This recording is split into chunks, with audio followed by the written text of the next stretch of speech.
And when the kids have pants on, they just don't have any control over their bowels for whatever reason. I'm knowing this. I'm watching him kind of casing the joint. I'm talking to our friend Zach, and I'm like, hey, I need to go check on my son. Hold on. As I'm walking over there, I smell something a little funny. But all of our friends have kids under 4, so that's not unusual. Yeah. So I said, Grayson, do you need to go poopy? And he looks at me and he says, Daddy, look. And he holds out his hand, of which I'm like, I don't know what it is. Turns it over. It's a nugget. Sure enough. Sure enough. This is where Had a gift for you. gift wrapped and everything. I said, oh, here we go. This is Everyone. this was at Tuesday Night Group. Yeah, which means we are in essentially a children's ministry classroom in a church for our listeners. And we all start laughing. So I said, I need some help over here. Madeline, my wife, looks. Everyone starts laughing. Naomi starts crying because they think we're making fun of her brother. This homie shakes out his leg and 2 more roll out the bottom. Hey, welcome to the Relatively Functional Dads podcast for fathers doing their best and learning every day. We're just 3 relatives walking through faith, fatherhood, and real life together. That was me. No experts here, just honest conversations about the wins, the struggles, and the moments that shape us as men and dads. Some days we've got it together, other days we're just trying to get to bedtime, but we keep showing up. And if you're a dad, in the middle of it too, you're in the right place. Let's journey through this together. Hey, welcome into the podcast. So happy to be here with you. Buddy, joined as always, co-host Reese. Behind the camera is the handsome producer Noah. Episode 1, here we go. We've Exciting. been talking about this, prepping for this, praying about this for about a whole 6 weeks, maybe. Speak for yourself. So way less than that. This is a day that we're really, really thankful. So, Reese, we got some really good things this episode. We're going to do the obvious, have a lot of fun, tell some stories, laugh at my pain situations, celebrate some dubs as dads. Naturally. But then at the end of this segment, or really the second half of our segment, we wanted to share with the world a little bit of our fatherhood journey, how we became dads. Not the physical act. We're pretty familiar with what led to our children, but yeah, the circumstances surrounding it, a little bit more about why we wanted to have this podcast, and then really just land on the importance of, for us to step into being the dads that we know God wants us to be, we have to allow God to father us. Sure. And what does that mean to be sons before we can be fathers? So, yeah, really looking forward to that. Before we have a little fun together, I got a trivia question for you. Hit me. It's kind of more of a fun fact, but do you know what rhymes with prescribe? Hit me again. Subscribe. Oh, subscribe. Subscribe to the pod. So episode 1 would actually mean the world to us if you took a moment to subscribe and either leave a comment or a review.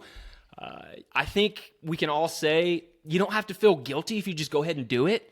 Don't be that person that hears the people in the intro ask for you to subscribe to the pod, and then you don't do it for 5, 6, 10 episodes. So, yeah, it would actually genuinely mean a lot to us, and we would love for you to engage with us, like I said, whether it's through comments on YouTube or leaving a review so we can know where we're screwing up, how we can get better, or maybe if we're doing something well. And then tell 5 of your friends. Tell 5 of your friends, take their phone, pull up the YouTube app, go ahead and hit subscribe. We need as much feedback as possible. As much as we can get. Yeah. So, anyways, gentlemen, I'm really glad to be here with both of you guys, and thank you guys for joining us. Reese, let's jump into it. Let's have a little fun. What is our first segment for today? First segment, starting off with For the Win. Just something that we're going to share from the week. I'm going to be honest with you. It could be last couple weeks. Just depends on when we're shooting this. But sharing a win from the week as a dad could be anything from sticking to a healthy rhythm, despite the crazy lifestyle as a dad, helping your kid with a new skill, and making it anywhere on time. Yeah. So, you want to go first, or you want me to dive in? Yeah, I think I got one. We did our pilot episode a couple weeks ago, and it was on the eve of potty training. So we're a week and a half into potty training, and the win is my son pooped on the potty for the 3rd time today. I mean, golf clap, anyone? Sorry, you know what? That was too fast. Slow clap. Slow clap. And here's why it's a big deal. Potty training in and of itself is not easy. We have 2 kids, a 4.5-year-old, 2.5-year-old, and 1 on the way. So really knowing how it went with the first one, we knew pooping was going to be difficult. So my son is more of a cat when it comes to peeing. It's like you point the cat to the litter box. Cat knows where the litter box is. Sure. Goes to the bathroom. I got a tiny potty right here. He's been crushing it. 90%. I mean, like the type of free throw percentage you're going for at 90+% when it comes to urinating. Pooping's different. And I knew this with Naomi. It's just weird, something that size leaving a little person's body. The human body is Human all body. sorts of complicated. Let me tell you how complicated it got. We are on Tuesday night group. I don't think you guys were there that night. And I know this is when we're 3 days into potty training. So we do the whole no pants, you stay home for the weekend, you get off started on a good note. Oh, yeah. Really the first time leaving the house, so he had pants on. And when the kids have pants on, they just don't have any control over their bowels for whatever reason. I'm knowing this. I'm watching him kind of casing the joint. I'm talking to our friend Zach, and I'm like, hey, I need to go check on my son. Hold on. As I'm walking over there, I smell something a little funny. But all of our friends have kids under 4, so that's not unusual. Yeah. So I said, Grayson, do you need to go poopy? And he looks at me and he says, Daddy, look. And he holds out his hand, of which I'm like, I don't know what it is. Turns it over. It's a nugget. Sure enough. Sure enough. This is where Had a gift for you. gift wrapped and everything. I said, "Oh, here we go." This is Everyone, Sorry, this was at Tuesday night group. yeah, which Okay. means we are in essentially a children's ministry classroom in a church for our listeners, and we all start laughing. Because I said, "I need some help over here." Madeline, my wife, looks. Everyone starts laughing. Naomi starts crying because they think we're making fun of her brother. This homie shakes out his leg, and 2 more roll out the bottom. Man. I think you can't underestimate the amount of terror with which you asked for help. Yeah. It was not calm. So Noah did see my face, and it was one of those more like just disbelief. And it was believe what hilarious. just happened to you. Dude, it was hilarious. So the progress we've made since then, that is the win. It's a group effort. I'd like to take all the credit. It's mostly going to my wife because, she just spends more time with the kids being a stay-at-home mom.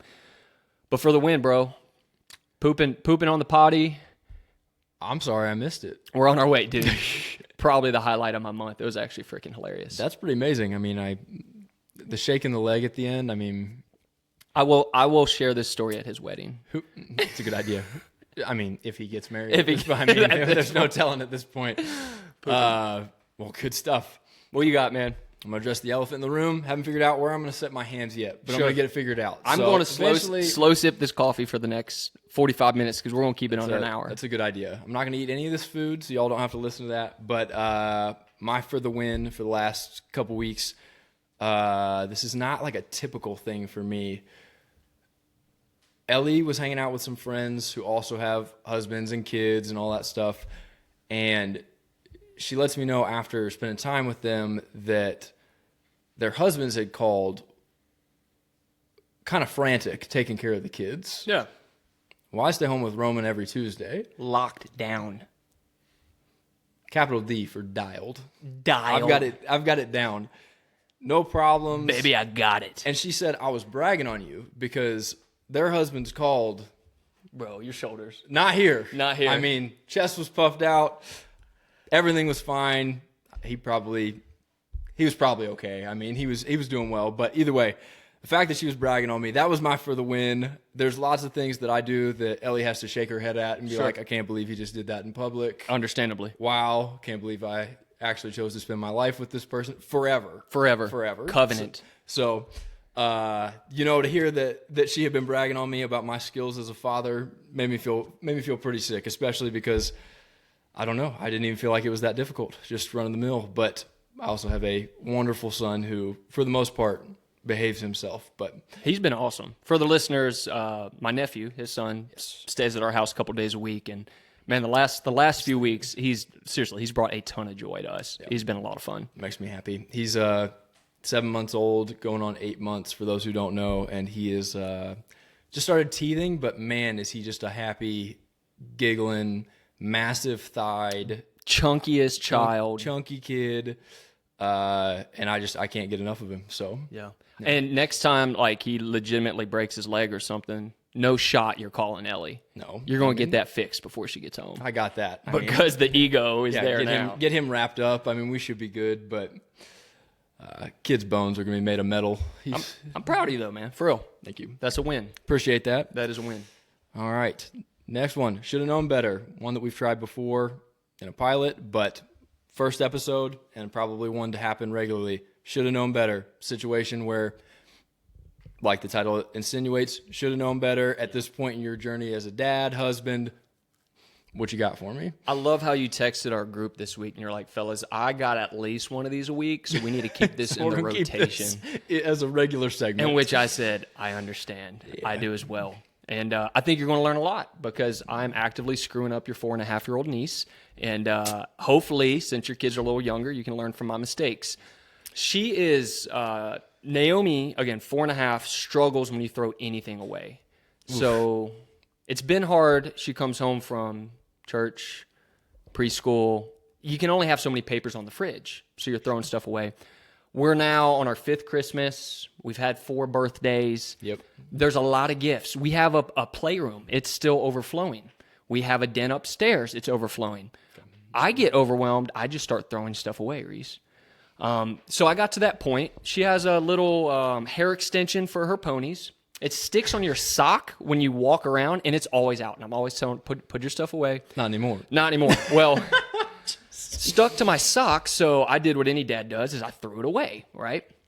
The problem is she came downstairs the next morning and threw something away in the kitchen trash can and said, oh my gosh, what is my toy doing in the trash? To which I should have known better, that you always take a handful of garbage and you put that right on top of whatever toy you just threw away. Reese, this didn't happen just once. It happened twice in the same day. So 2 toys. Should have known better. The other one wasn't really my fault. It was a crown that we've fixed a zillion times, these little plastic jewels that fall out, and she's got 12 other crowns. For all the listeners who might feel bad for my daughter, she has other toys. We had either myself or Madeline weeks ago throwing it away in one of the little trash cans upstairs. Later that day, I was taking out the trash. It's a see-through Target bag or Meijer bag.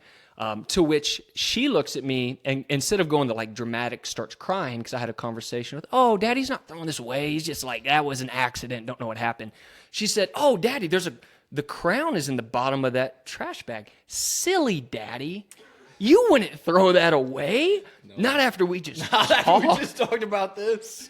And I said, baby, you're absolutely right. Why don't you go play with your brother and I'll take care of it. Took it out to the big trash before she could see it. I mean, these kids, they either remember everything or they'll forget about it completely. There is no in between. Out of sight, out of mind. That's right. So when you throw it away, fellas, put the garbage on top. When you're taking out the trash upstairs, put it directly in the bin. As a certified expert at this routine, sure. Classic one is a regular sized paper plate. Yep. Just put that right on top. From all the wrappers of stuff you ate. I grew up in a household where there was a lot of sugar, but it wasn't encouraged to eat it. Yep. Or maybe you ate the last of something and you didn't want anybody to know that you ate the last of something, or you didn't want questions to get brought up. Yeah, let's just not worry about it. Paper plate, and then basically just pile drive that thing down into the bottom, make it seem like there's more room in the trash can. Because if people are looking through the trash at that point, there's something that's on them. Yeah, there's a problem. You know what? It taught me to think 3 or 4 steps ahead in this life. So you're prepared. I am. Okay. Now that we know how to hide the evidence, what you got for us? That's right. I also share the segment.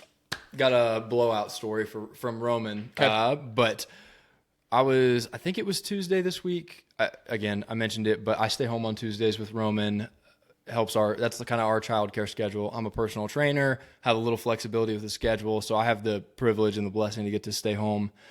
I've been told not to call it babysitting if it's your own kid. So that's a good call. Yeah, I've made that mistake. So taking care of my son. But we were at the house. He's in a weird phase of his poop frequency. I mean, when he was real little, it was like he could poop 7 times a day. You never really knew. They normally weren't like massive blowouts or anything like that, but he'd poop a lot. Well, around 6 months, again, he's about 7.5 now. We started giving him solids, and they've thrown his digestive system into... In your nose.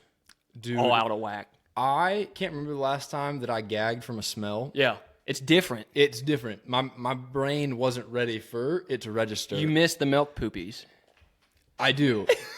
I do. And what's funny is he could be several days removed from eating a solid. Because he's not eating much. No, he's barely eating anything. Half the time he spits it out. It infuriates me, which, by the way... I experienced that this week. I'm really sorry to everybody who doesn't like waste. I'm not eating my kids' chewed up food. It's going in the trash can. I do. I know you do. I've lived here. But Buddy's better than me. I'm not doing that. That's not for me. There's a certain threshold for that. Either way, I've told both the fellas here, I will go on tangents, but he had a blowout, gagged to my core. And what I like to do when Roman has a blowout is one of two things. Change him, and then leave the outfit that's in complete disarray with poop all over it, either on the changing table. Yep, I've been there. Or fill up a sink full of hot water, Soak it. and just dunk it in there. It's like the dishes. You got to let it soak. Just gotta dude. let it, it's a soaker. I mean, clear as day, it's a soaker.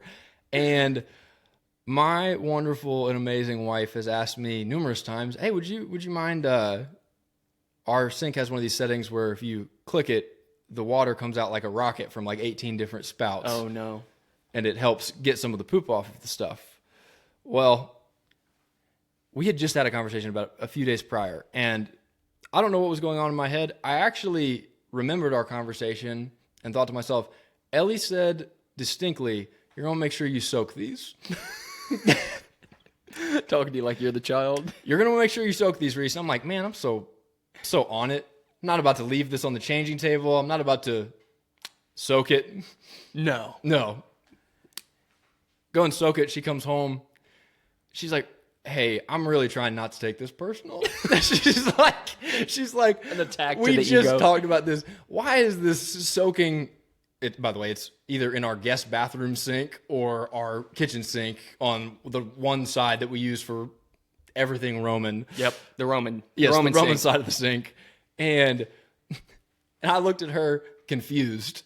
I was like, I was like, I did exactly what we talked about. You said specifically, hey, don't leave this here, soak it. And she looks at me and is like, I said rinse it. You always soak it. I said rinse it. Like get the little handle out and like Sure. rinse all the stuff out. And I'm like, you did say that. I didn't remember that. I heard soak. She's like, why would I say to soak it? You always soak it. I'm like, it's a great question. I wish that. So did you double down or did you apologize? Oh, I definitely apologized. And I did not hit the mark. Should have known better. Should have known better. Should have known better than to trust my initial judgment. But also, you can't reach out after you've had the conversation. Or, pro move that I heard, I don't remember where it was, might have been for the Dad's podcast.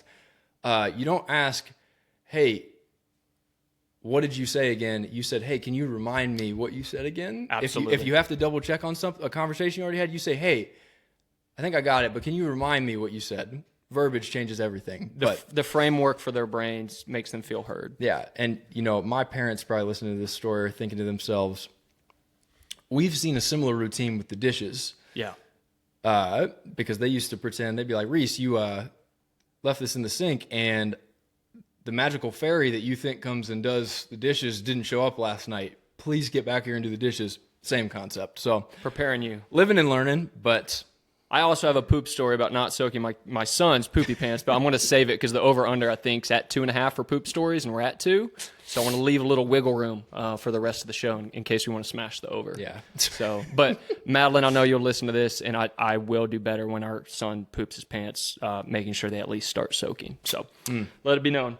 Okay, cool. Wow, I don't think it gets much better than that. So if you're thinking these guys know what they're doing because they have a dad podcast, now you know.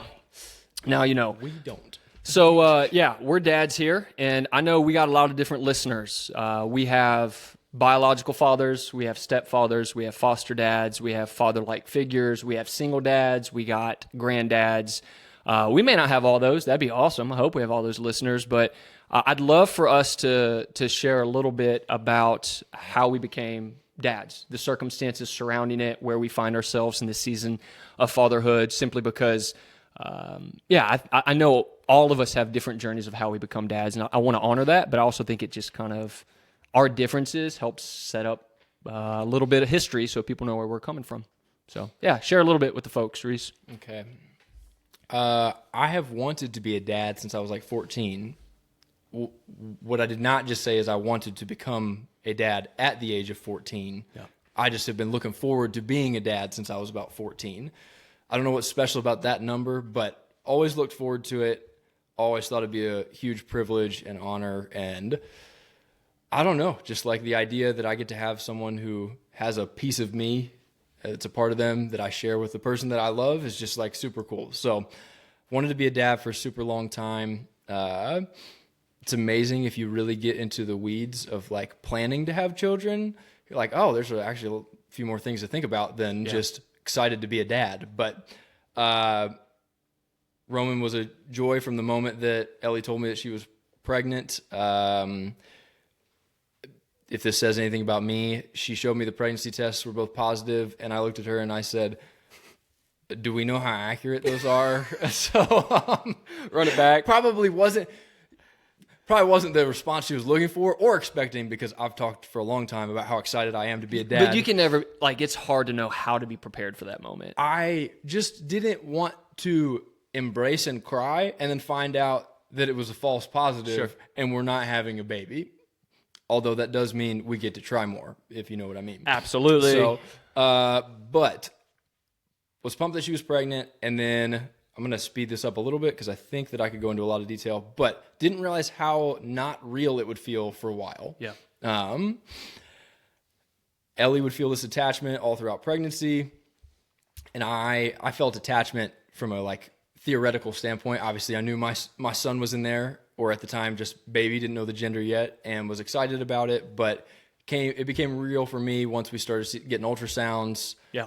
Come to find out at 12 weeks, they're about the size of like a bean or something like that, and their heart rate is... And they look just like you. Yes, exactly. Yeah, just like me.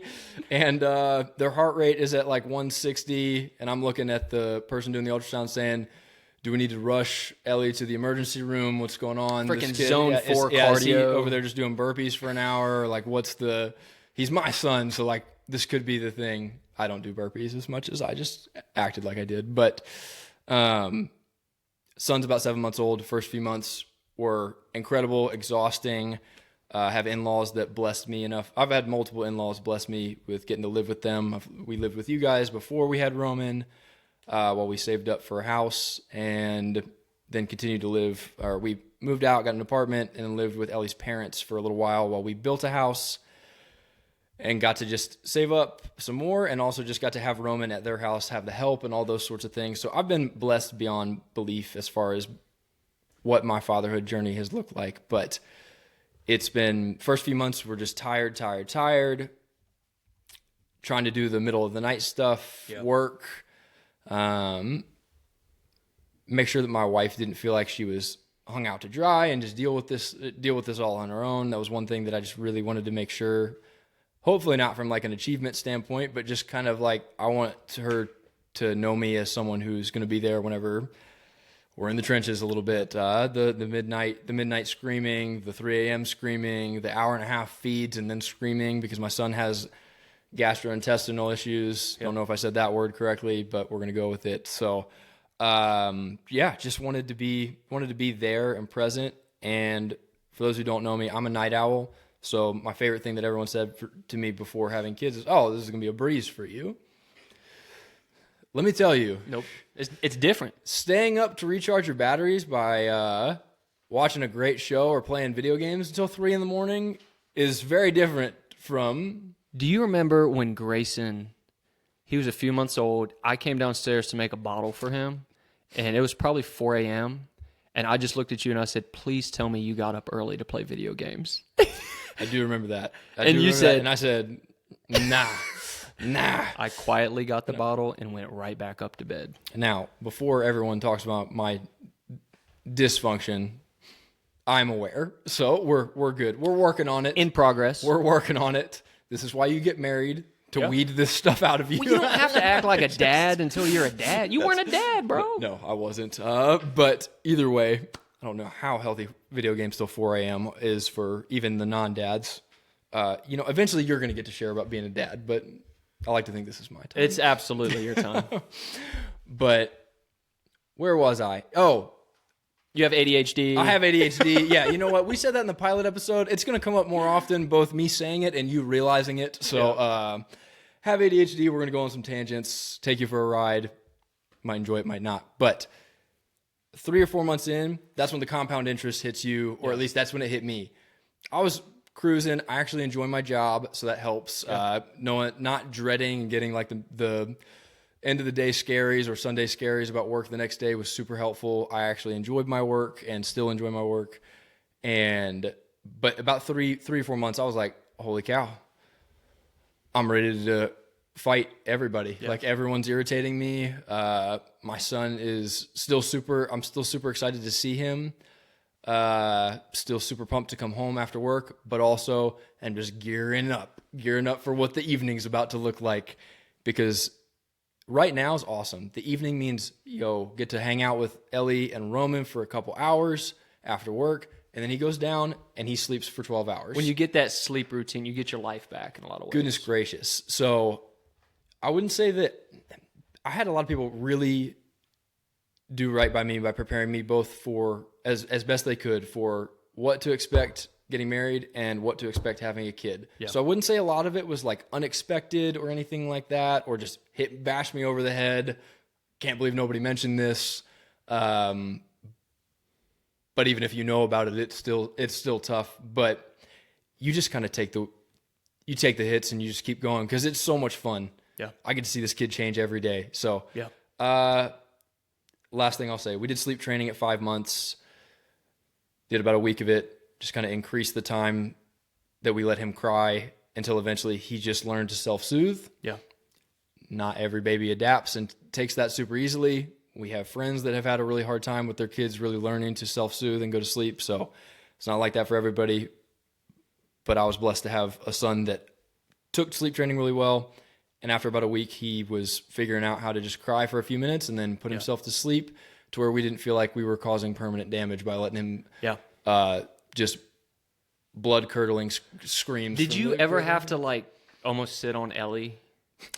Because Madeline, we took the course and we had a plan where you let them cry for 5 minutes and you don't pick them up, but you check on them, and then 10. And a lot of people here have probably sleep trained or you're going to soon. But I remember the first time looking at Madeline and she just almost instantly wanted to break what we pre-decided on. And I almost had to hold her down. About 2 days in, it got a ton better, but it was tough for a couple days. First day or two was definitely tough to watch him. We live in the digital age. We've got a monitor with volume and a clear picture of what he looks like, which I think is super helpful, but it hurts sometimes. And I wouldn't say I had to sit on her. I had to take the monitor out of her hands and be like, it's a good call. And you know what? It was hard for me sometimes too. But I will say that in the back of my head, I kind of just had it running that to love this kid well is to not go pick him up right now. Yeah. Which is a weird concept, because sometimes loving people doesn't mean, and going off a little bit, but loving my kid well doesn't always mean coddling him. Yeah. And I realize it's a super young age for that. He needs coddled most of the time. Right. But you're beginning to see the years to come that's going to be true in different ways. It's an analogy already, a metaphor for later, that truly they give you a kind of an idea. We have a lot of information today. You can get on the internet. You can use AI. There's a lot of different information about how to sleep train your kid, do this, that, and the other. You can get caught up, lost in the weeds. But if you do a little bit of research, get an idea of when you think it's healthy to let your kid cry. Mm-hmm. Everybody's comfortability is going to be a little bit different. No judgment here. If you're like, I just can't do it for a little bit, but set parameters around. But by this time, we're going to make sure we're letting our kid kind of cry it out a little bit. I think it's super healthy, because again, I now feel like my kid is equipped to fall asleep without me. Yeah. And you get evenings with your wife back. Yes, and it's healthy for the whole family. Morning routines back. Man, you get a lot of your life back. And not to be dramatic, but it is a little bit of a survival mode. Yes. You're kind of operating in fight or flight, because you're just always kind of on edge, and babies are loud, dude. And everybody has this to a certain extent. It's not the same for everybody, but I have sensory issues. Mm-hmm. I've learned to cope with them. You just kind of have to, because life doesn't care about your sensory issues or your ADHD or anything that you got going on. Life will just be like, tough, figure out how to adapt and get with it. But noise is coming from all different directions, or a certain type of noise, babies crying, not something that gets me to relax and calm down and feel like, you know what I'm really ready for is to walk in there and just be real gentle with this kid. Yeah. The second time I've said last thing I'll say on this. Oh, well, yeah, you're fine. Don't shake your baby. Don't shake the baby. Never understood that. heard it a million times. I'm like, what idiot would shake their baby? Ryan on The Office. Ryan on The Office. Yeah. Oh, don't shake the baby. And everyone looks at him like he's an idiot. That was me for the longest time. I now have a kid, have never shaken him on purpose. I used to do jumping lunges with him because he for some reason would stop crying whenever I would do it. Roman, if you have long-term issues, I'm really sorry. But dude, your quads are looking oh my good. goodness, but man, am I looking good. I mean, come on now. I understand why you would want to shake your baby. That was my favorite Friday morning group where almost all of our guys have newborns or recently had newborns, and Hunter's about 3 or 4 weeks in, and we all looked at him. We're like, hey man, you wanted to shake your baby yet? And then one of our guys, Stingray, who doesn't have any kids, is like, what are you guys talking about? And Hunter's like, oh yeah, it hit me 3 nights ago. You know, best piece of advice ever was someone telling me, hey, your baby's going to be okay if you set them in a safe spot for a couple minutes and you go shake uncontrollably and scream into a pillow. Scream into a pillow. I mean, in the middle of the night, a few times, I've learned you don't really want to display that with your spouse around. You want maybe tell them about that in the morning. Let them know it's controlled. Let them know it's controlled. Yeah. There was one time where Ellie watched me and she goes, I didn't realize that you had that dog in you. And I was like, well, you should. You've been married to me for a few years now. But she was like, it was a bit alarming. I'm like, well, I didn't take it out on him. She's like, well, just the thought that you could. Yeah. Just got to see what you were capable of. But it is like you have to know when to ask for help, when to step away. Man, it's a wild time. Because you're just not at your best. You're functioning in a different way. So cheers to you for getting through that. Thank you. What about you? Fatherhood journey to this point. Yeah. So Madeline and I, we got married in Let's keep this quick. Yeah. Absolutely. So I only have 4 extra years of being a dad on you. Madeline and I, we got married in our early 20s. So we knew she had one more year left of undergraduate at Milligan College or university now. We knew we wanted to have some time to be married.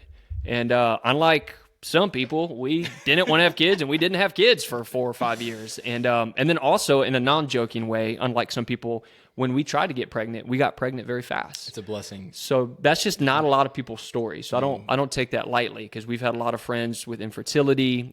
We've had a lot of friends with miscarriages and family as well. So that's a really hard thing. So we obviously don't joke about that. But the blessing was we had 4 years of being married under our belts before Madeline got pregnant. My fatherhood journey started actually as a foster father. So we were married a little over 3 years, we wanted to foster, and we wanted to foster a teenager, and we wanted to have a temporary home placement. This was not a foster to adopt situation.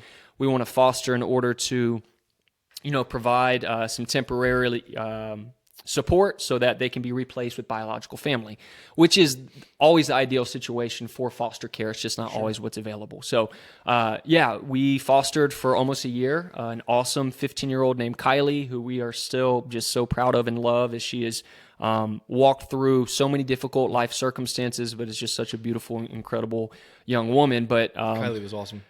First time I ever met you and Madeline. I also met Kylie at the same time. I learned so much, man, about how blessed I was growing up, just because of some of the challenges she faced. And but dude, I was like, God made me to be a dad of a 15-year-old a lot easier than a 15-day-old or 15-month-old. Man, if that ain't true, I feel the same way. I could rip off some Drake or J. Cole or Kendrick lyrics with her in the car on our way to dropping her off to church, and I just was vibing with her, man. And it was just easy for me there. It was not as easy. I didn't have any nephews or cousins that were babies. I didn't have any younger siblings.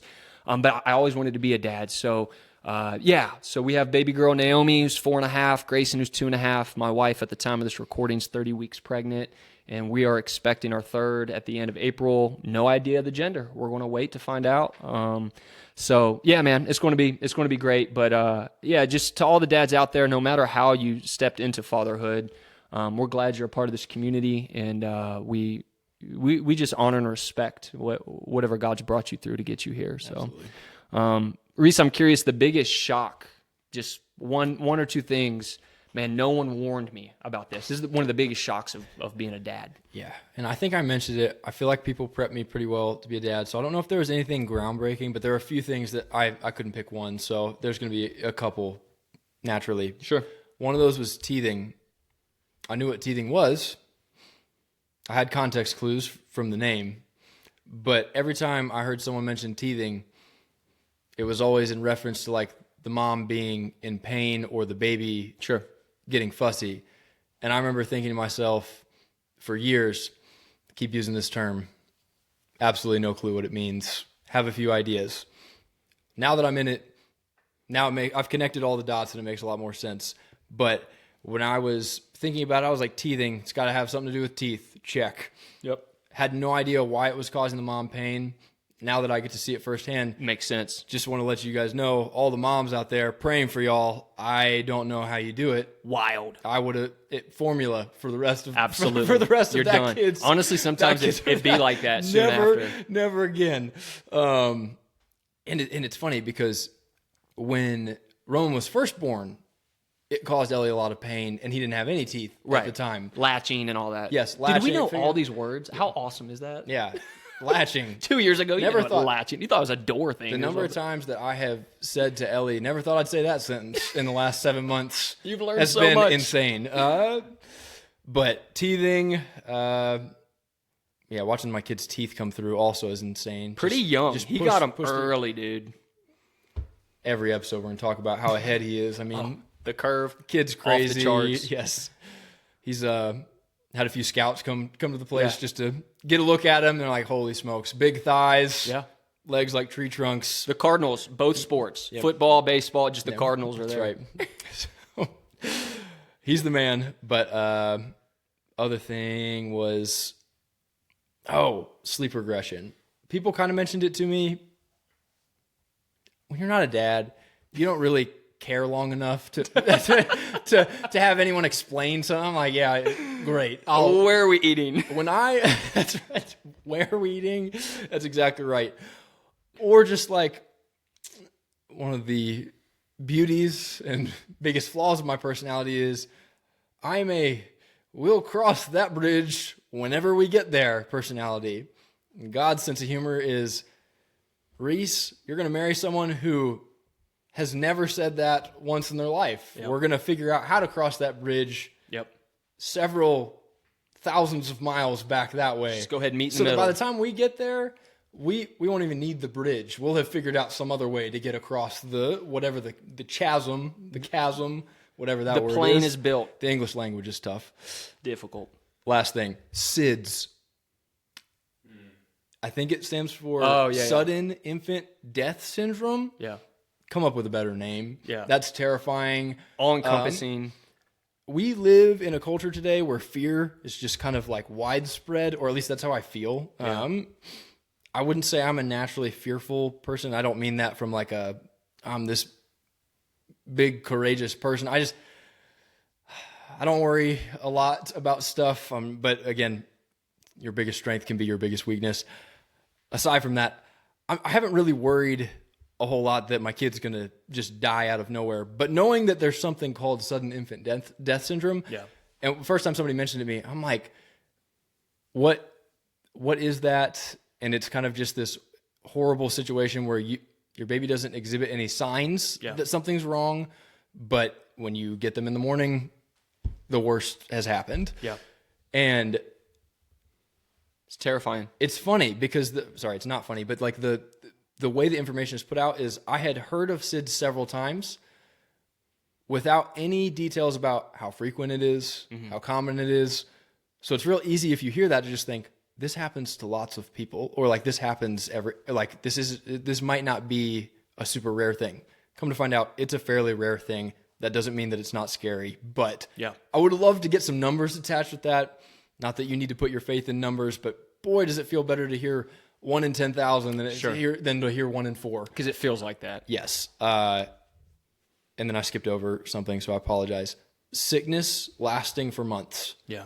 That is not something that I was ready It's for. just winter. I don't mean for us necessarily, although we know some people who have multiple children, lots of people who have multiple children, little kids, that the whole household is sick for a long period. Just cycles through everybody. But when Roman had his first cold, it lasted a month and a half. Yeah. And it was just like, is there something wrong? And then should we be calling somebody? You're getting ready to hang out with your family and the cousins are getting together who's also young and like, well, is he sick? Is he contagious? You're looked at like the plague. Well, I'm not a freaking physician. I don't know, dude. Is his snot green? I haven't checked this But out. do you not want to see us for the next month and a half? Because we can do that. And I'm introverted. You need me more than I need you. But Roman's sick today. He's under the weather. That's right. Classic Jim Halpert quote. This kid gets me out of everything.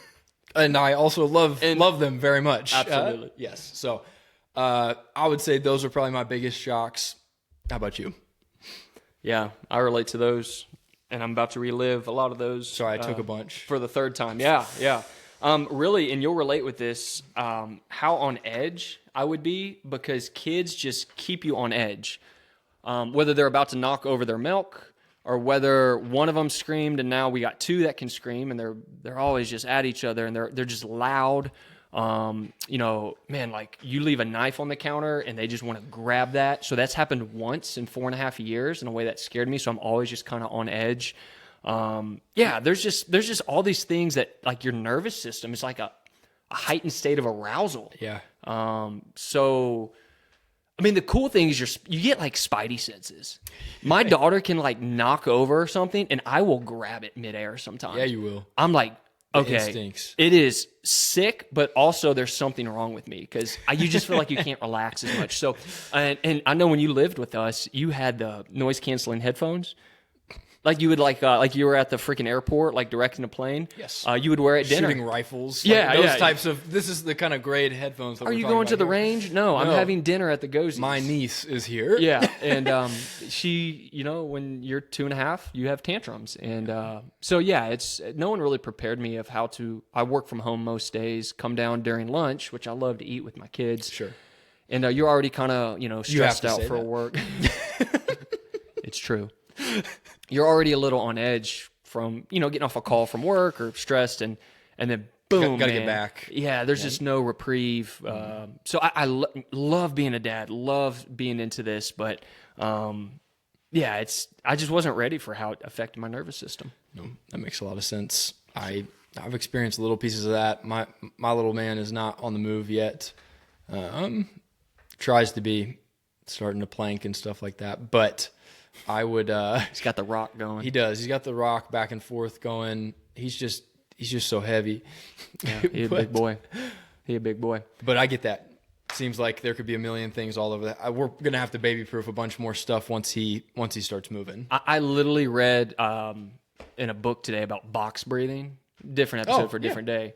I've heard of that about like cooling down from a workout, but this is literally just to like calm yourself throughout the day. And it's helping me, but I'm like, I never thought I'd have to box breathe, not just because I just did a plyometric workout, but because I'm trying to discipline my daughter in a calm, controlled state. The fun thing about breathing methods is that there's no way to do them without your spouse looking at you and being like, seriously? Or are you okay? Well, in our household, dude, it's normal because we tell our kids, take a deep breath. That's trying to emotionally regulate them. So we do that audibly. Yeah. So it becomes the norm. Because if it's not the norm, you're just like huffing. My What is wrong with you? Ellie, bless her heart, looks at me and is like, is this your passive aggressive way of saying you're pissed? Yeah. So like establishing is like, no, this is actually a good thing. No, I'm trying not to be. It's so hard. Because you need to have some sort of release. Yeah. So anyways, we'll jump into all those things. But hopefully the listeners see we're in the trenches. We're figuring these things out. We're really looking forward to sharing, thought leaders in this space in general, whether it's books we're reading, other podcasts we're listening to, bringing in other experts that we know personally that, man, they really have crushed this area of fatherhood. But we're learning together, and we are really looking forward to this process for the three of us as being a time that makes us evaluate the things we love, the things that are hard, the things we want to grow in. So, Reese, let's do this. The rest of our time together, what I really want to talk about is how we relate to God as Father and how that impacts our ability to be fathers to our children. Someone shared with me, his name's Seth, part of the Exponent group. I was in a cohort with him a few years ago. A simple fact that we primarily relate to God through image or metaphor. So it's hard to grasp who is God. So God is light. God is love. The Lord is my shepherd. Jesus is my friend. Whatever these things may be, he's king, he's judge. one of the most prevailing ones that we have is God is our Father. Jesus came to introduce that to the world. And, that's a very important paradigm. But if you didn't have a great example of an earthly father, it impacts how you view God. And we're continually learning what it means as sons of God to have God as Father. So I'm really curious, how has becoming a dad changed the way that you relate to God as your Father? How has that what new insights have you gotten from, this is what it means to God as my Father, or new things that maybe you're wrestling with or struggling with? Sure. It's so new. So I wouldn't say that it's like, I'm just starting to get a feel for it, of kind of the way that he views me, the way that I view him. You always think you kind of have an idea of how God views you. You have awesome people in your life, or maybe you don't have awesome people in your life telling you things about like how God views you. I remember somebody at my church growing up, maybe a youth pastor, someone that I was close with, an adult basically, just kind of walking us through a little Bible study and just asking the question, and I've heard it several times since, when God looks at you, what's his facial expression? Yeah, or something like that. It's a good question. You find out real quick how people view God and how they view God looking at them. Yep. Very quickly with that question. And I remember that the answer that the person gave was that he's smiling, or just like with adoration and love and kindness and gentleness. And I always thought that was cool. It's helped me a ton, just kind of view God not as this angry, vindictive person. I didn't grow up in a church that was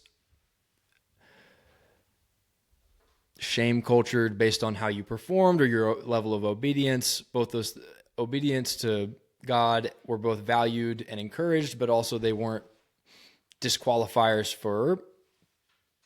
They didn't manipulate you into behavior modification. I had great people in my life growing up that taught me about who God was and let me eventually make the decision to follow him for the rest of my life. But Roman specifically, when I look at Roman, I get to see for the first time how much I love him and all the stuff that I would do for him, despite how much he makes my life harder. Yeah. He makes my life awesome.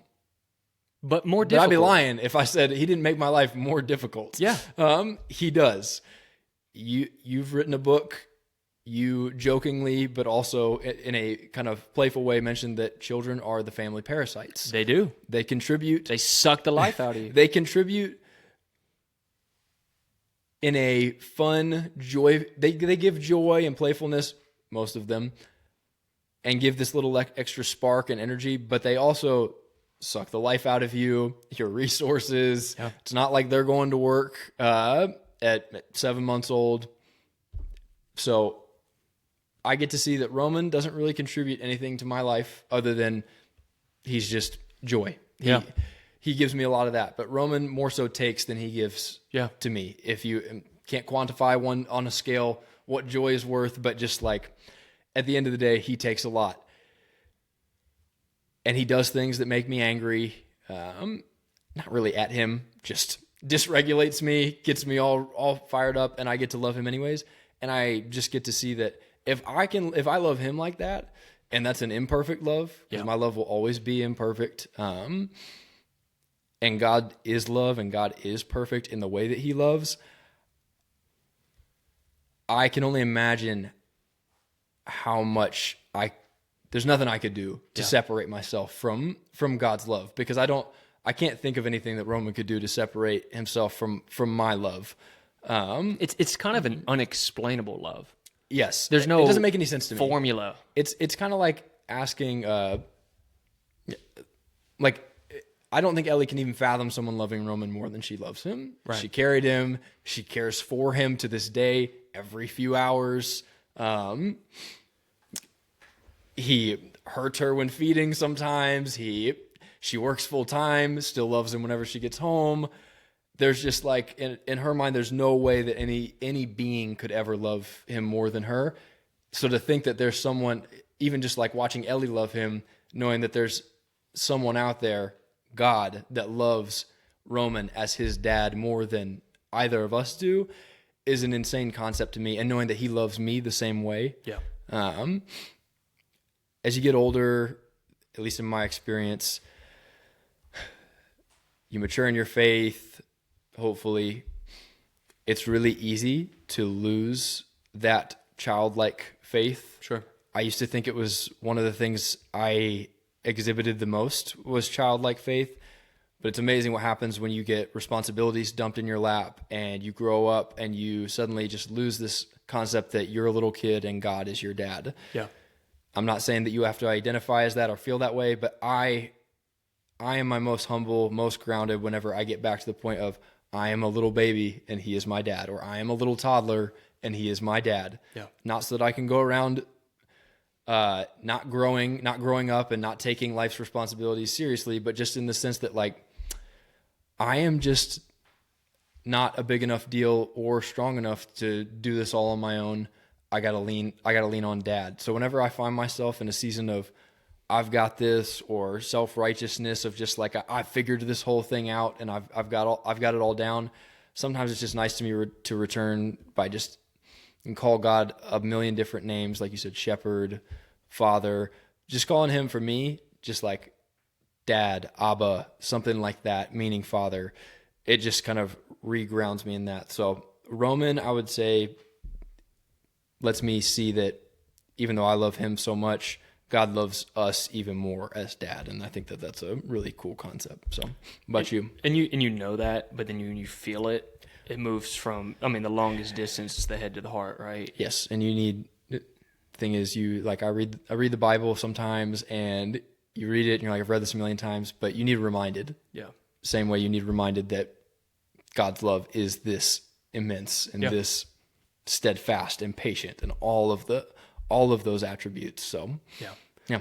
But you? Yeah. For me, I was thinking, I was a very independent young adult. So I had a great relationship with my dad growing up. You know, there's always that certain age when you realize your dad's not Superman. Yeah. And like, oh my gosh, like he doesn't know everything or he makes mistakes. And that's going to happen to every kid. I would say, younger than most, I began to be pretty independent with problem solving. Sure. I was a leader at a young age. So I probably stopped going to my earthly father, my dad, earlier than most, and just started figuring stuff out my own. What I've realized with having kids is I say, God, I need you a lot. Like I have to go to my heavenly father because I need some patience, or I need wisdom, or I need energy because I'm just gassed, or Sure. I need you. And I did not go to, in my adult life, often to my father. He passed away a couple years ago. That'll be another story for another day. But you know, the last 5 or 10 years of my life, I didn't go often to him saying, I need you. It was a lot of like, I want you. I want to spend time with you. I love you. I love this relationship. But really being a dad has made me realize how much I need my heavenly father because of how incomplete I am. So it's humbled me, honestly. I thought being a dad would come a little easier. Now it's been way more rewarding. Sure. It's been way more purpose-filled. I've discovered layers of just the impact it can have in God's kingdom in a way that's way beyond what I thought, but it has been harder. So it's a lot of I need you. The hardest thing about probably trusting God as Father, because there's things that you learn that are beautiful and good, but then you also realize, whoa, there's things, man, that maybe I don't trust God as Father. Because again, Father comes with a lot of different connotations and feelings and experiences. I had some pretty big unanswered prayers over the last 5 years, and again, it's another podcast for another day of just prayers of healing for my biological dad, for some other situations that were really hard in the church that I led. And because of that, I've had to relearn to trust God as Father to protect my kids. Because there have been times I've asked him to protect other family members or other people I care about, my spiritual family, and he seemingly didn't come through like I thought he would or he should, if I was honest. So I'm having to relearn God, my Father, as Jesus says, if any good father would give you a loaf of bread instead of a rock, or if he'd give you a fish instead of a snake, how much more will your heavenly Father give you good things to those who ask? Man, like I can't allow those previous hurts to keep me from asking and then trusting that he's going to help my daughter as she learns to emotionally regulate, or help my pregnant wife deliver a third child to where both my child and my wife are healthy, because those are things that I fear, because I just don't trust God to protect and provide because of previous hurts. So I've had to confront that more. You have more to lose when you love more. And that's probably what I'm learning about my relationship with God right now, if I was honest with him and with you. So. Thank you for sharing. Is that when you feel the fear for those things, you know it's something you need to trust God with? Is that something that,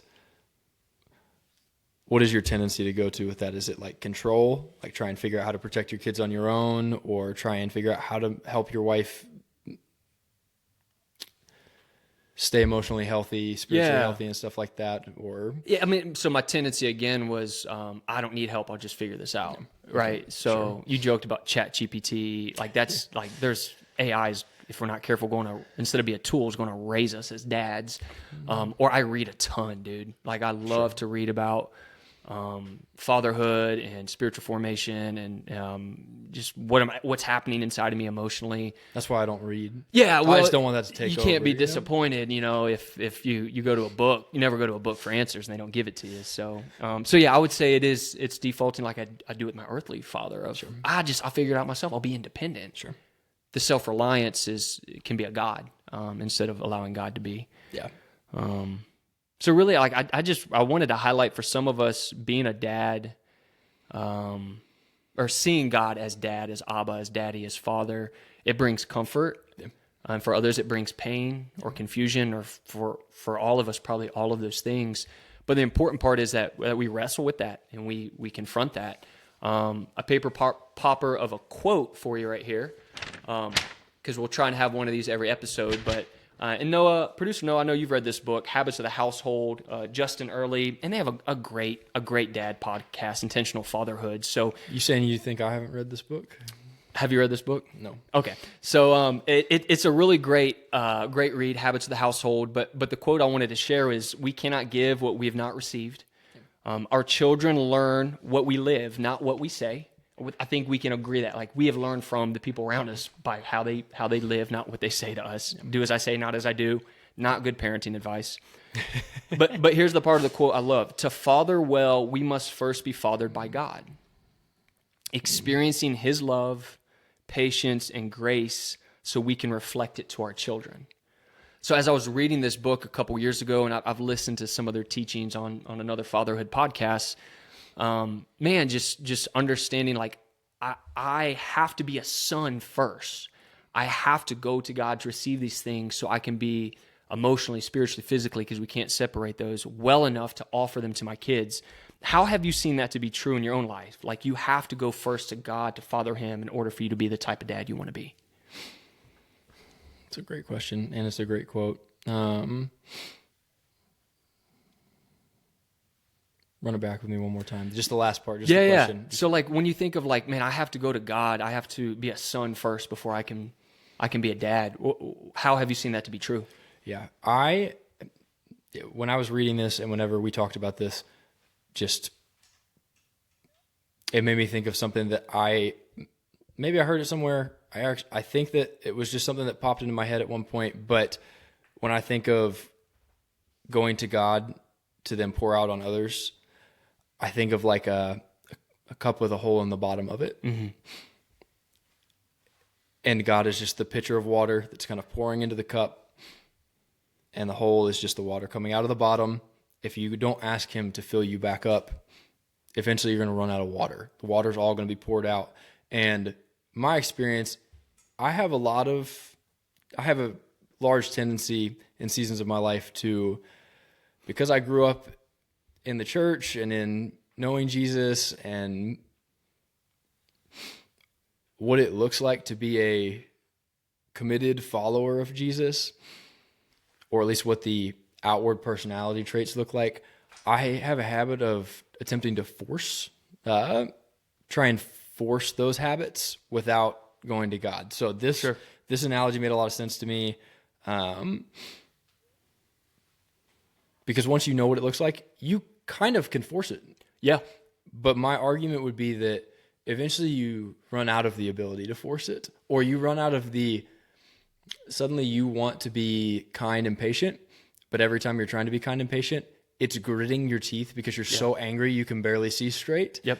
So outwardly, if you don't show anger a whole lot and you don't wear your emotions on your sleeve, people are like, oh, he's... But inwardly, you're dead, bro. You are. It's exactly like, I'm not going to say it's exactly like the Pharisees. The Pharisees did not hide their bitterness and anger super well, but just like the outside of the cup is clean, inside of the cup is dirty. Yeah. So if I don't go to God regularly, I just don't have enough of that to give. I know what it looks like. I know what it should look like.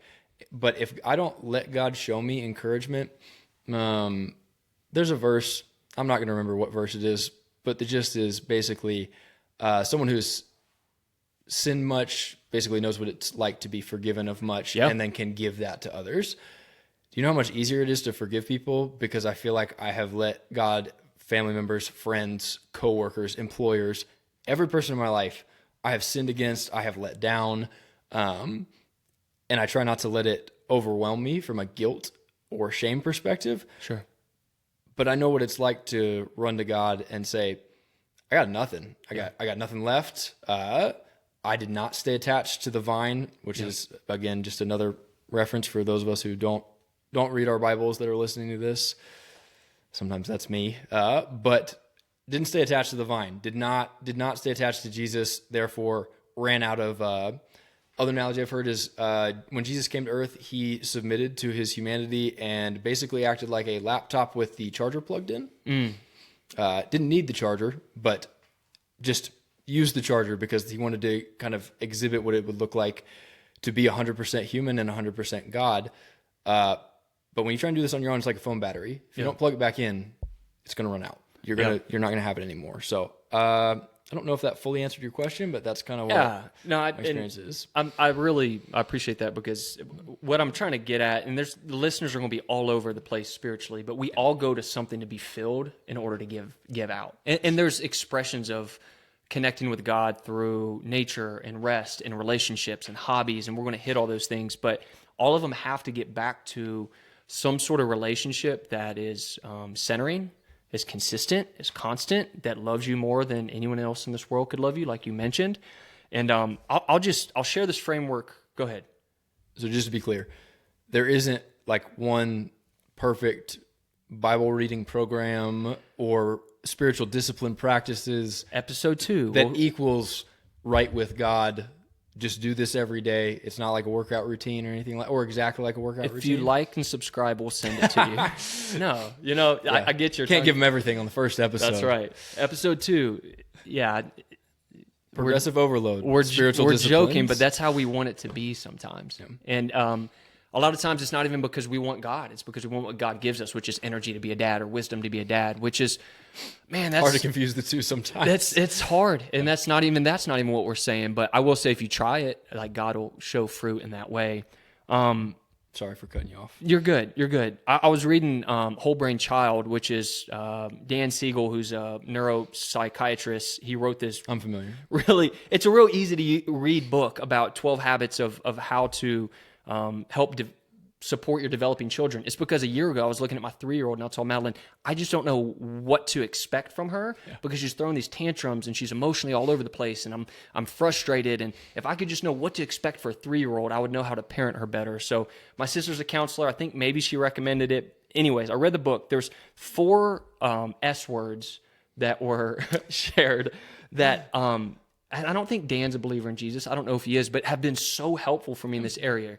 It's safe, seen, secure, and soothed. So all of us as children, we start needing those 4 S's. Sure. It helps create, it's called attachment theory. It just means I feel safe in my own body. I feel regulated. I can trust you. I can trust where I'm at. Sure. Safe is just I'm protected. Nothing's going to happen to me. You're not in fight or flight. Seen is like I am known, like truly for who I am. The people around me notice me and are close to me. Secure is you're not going anywhere. So there might be a fight, or there might be something difficult happen, or maybe you made a mistake. Sure. But the relationship's secure. And then soothed is just like I can comfort myself. It's when you are swaddling Roman and you're laying him down at night when he's upset, right? the thing is, God is the one that's meant to provide all four of these things for us ultimately. Sure. And we can go to a spouse or a friend or sometimes in a healthy way, a drink or some food or other things that can help provide some of this. But ultimately, if we go to the creation of the Creator, it's going to disappoint. So if we're not careful, what happens is if we go to other things, we don't receive these from God, being safe, seen, secure, and soothed. We often go even to our own children for this. I need to be seen by Naomi as a good dad, or I only feel safe whenever my kids are acting well, or when it's been a really tough day at home and my wife and I have had some conflict, do I feel secure?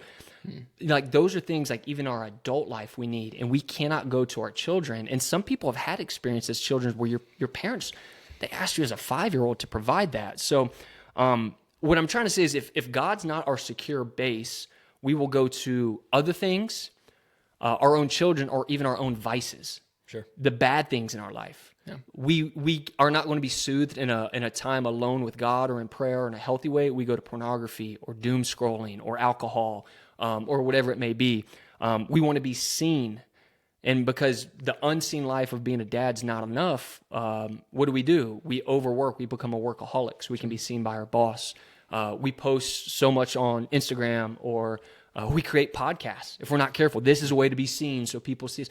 So I'm just really curious because I don't think we turn to these things, Reese, because we're bad dads or bad people. I think a lot of times because we're tired. Yeah.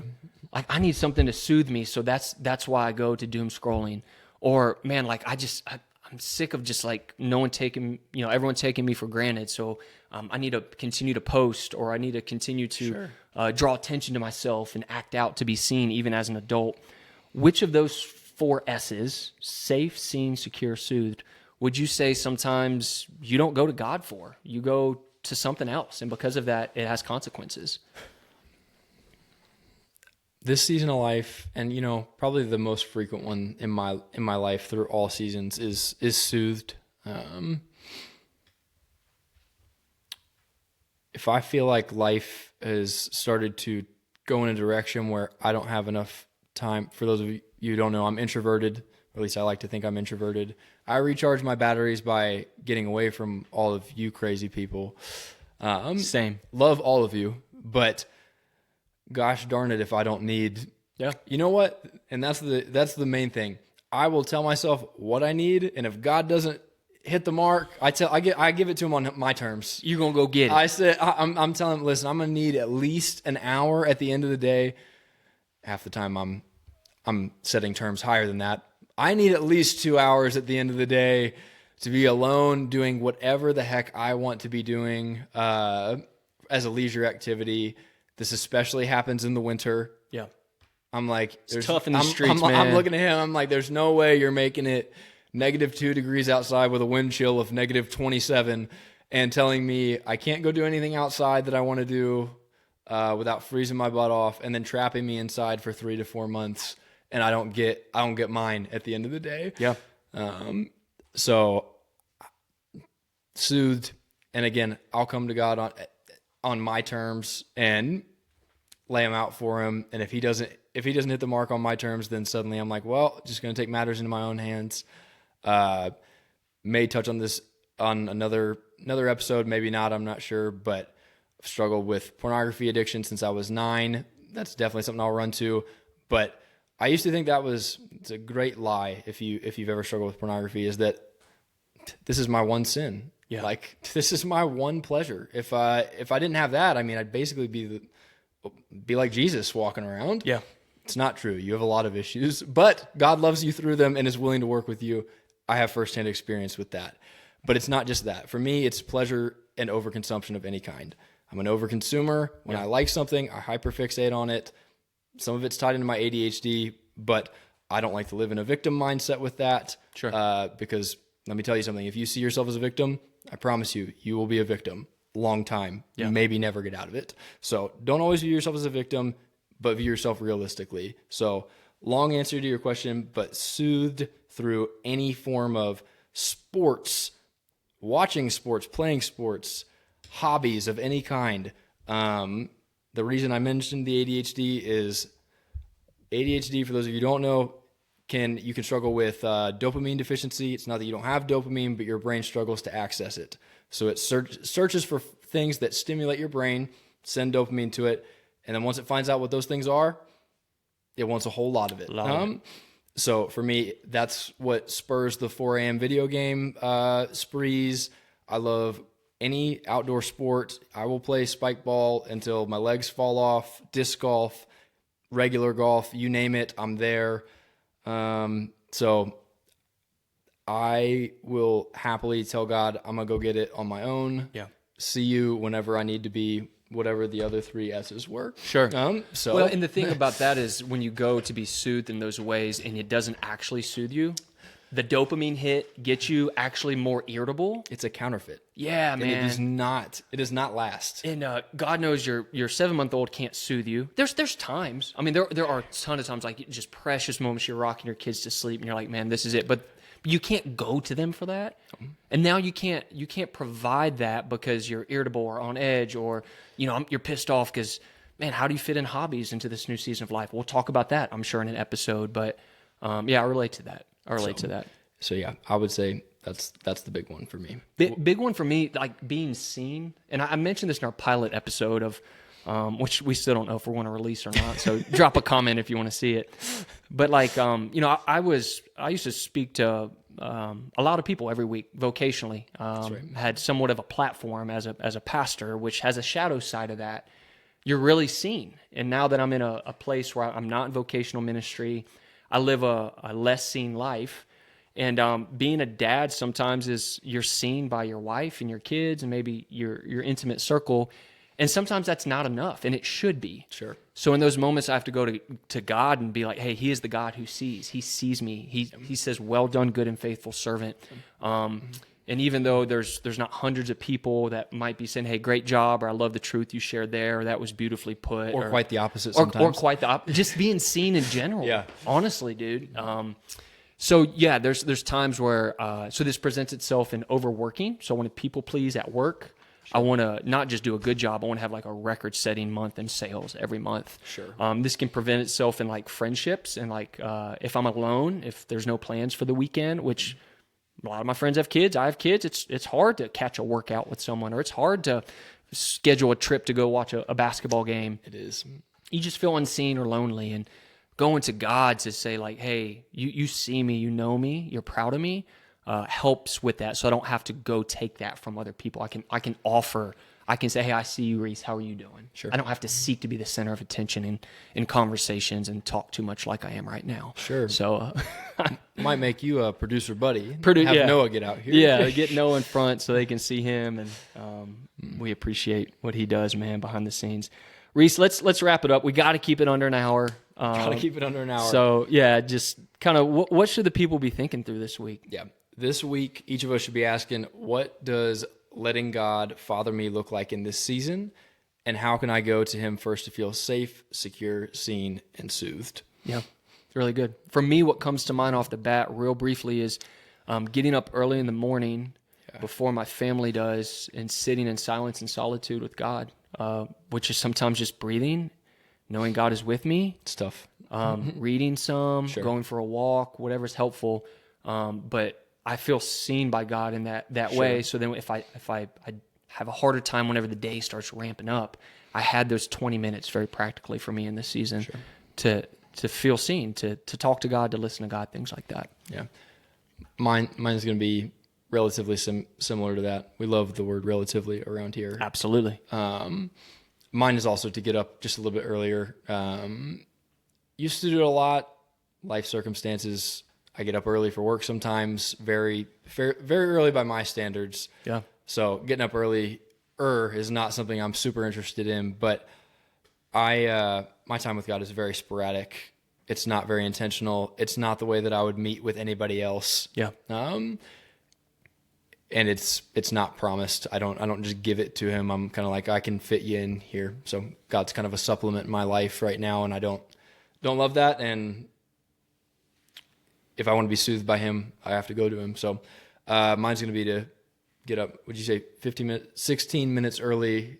Yeah, Just 1 minute earlier than you, and spend time with God in my Bible. Yeah.